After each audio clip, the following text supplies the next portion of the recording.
नमस्कार, मी योगीन गुर्जर, सोलापूर विकास मंच सदस्य. अतिशय संतापजनक अवस्थेमध्ये मी हा व्हिडिओ बनवत आहे.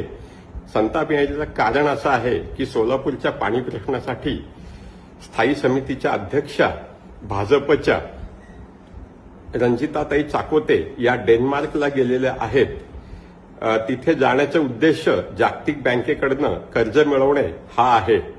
तर सर्वप्रथम त्यांना पाणी प्रश्नाची काहीही जाण नाही, त्यांना माहिती नाही. त्यांना जर पाठवायचं किंवा त्यांची जर परदेश दौऱ्यावरती निवड केली आहे त्यावेळेस पक्षाने काही तज्ज्ञांसोबत त्यांची मीटिंग आयोजित करणं गरजेचं होतं. कारण त्यांच्या ज्या काही रील्स आणि त्यांचे जे काही वक्तव्य आम्ही शॉर्ट्स व्हिडिओजच्या माध्यमातून पाहिलेले आहेत त्याच्यावरनं एकच लक्षात येतं की त्यांना सोलापूरबद्दल काही माहिती नाही आणि सोलापूरच्या पाणी प्रश्नाबद्दल तर अजिबातच त्यांना जाण नाहीये.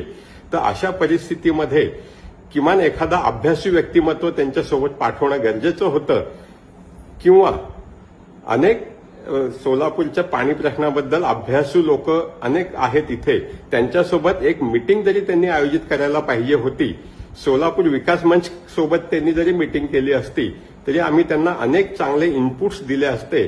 आणि हा दौरा जो आहे हा फक्त एक पिकनिक न राहता खरोखर सोलापूरच्या दृष्टीने एक सफल आणि सकारात्मक निर्णय घेणारा एक दौरा झाला असता. पण दुर्दैवाने आज तसं होत नाहीये.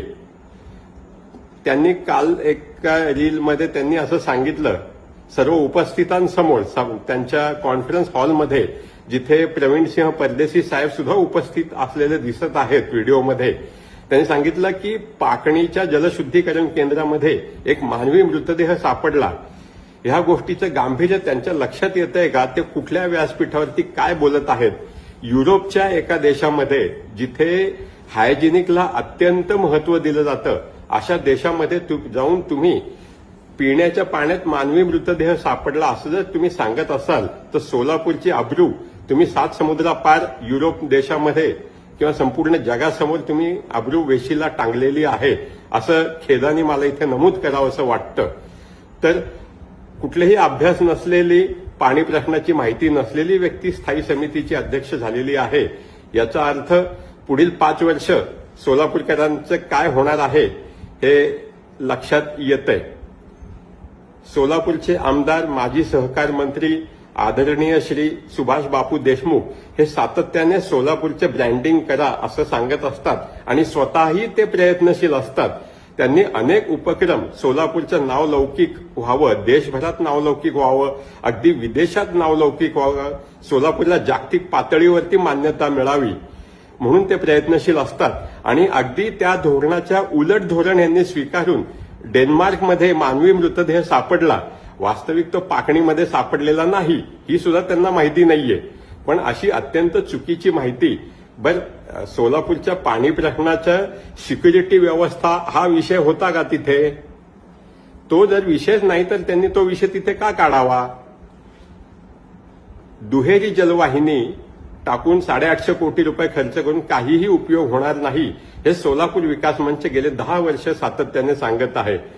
तरी सुद्धा ती दुहेरी जलवाहिनी टाकली गेली, 850 कोटी रुपये खर्च केले आणि पाण्याचा दिवस 1 दिवसांनी सुद्धा कमी अलीकडे आलेला नाही. हे फेल्युअर का आहे याचा अभ्यास केलाय का? बरं, आज सोलापूर शहरामध्ये 40% पाणी वेस्ट होतंय, लिकेज आहेत. जे पाणी आपण 125 किलोमीटरवरनं इलेक्ट्रिक मोटारीने उपसा करून आणतो, त्याच्यामध्ये जलशुद्धीकरण करण्यासाठी त्याच्यावरती पैसा खर्च करतो, तो पैसा खर्च करून आणलेलं पाणी आज रस्त्यावरनं वाहत जात आहे. याच्याबद्दल कुणाला काही वाईट वाटतंय का नाही? याच्याबद्दल काही करावं असं का वाटत नाहीये? काही ठिकाणी सकाळी 11 वाजता पाणी येतं, काही ठिकाणी रात्री 11 वाजता पाणी येतं.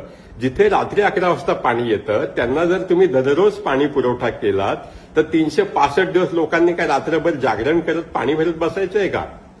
याचा विचार करायला नको का?